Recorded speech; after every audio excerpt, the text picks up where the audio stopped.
شنونده پادکست میفرین از دیجی ادمین و دیجی ماهان خارجی هستم. امیدوارم که از شنیدن این پادکست لذت ببرید. دلم میخواد یه مرگ مغزی، یه فراموشی، یه کمک.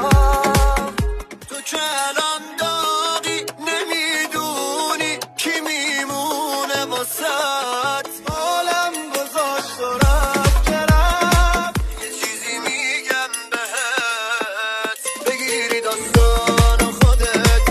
من هر شب مست میکنم با بویت به پیرنت.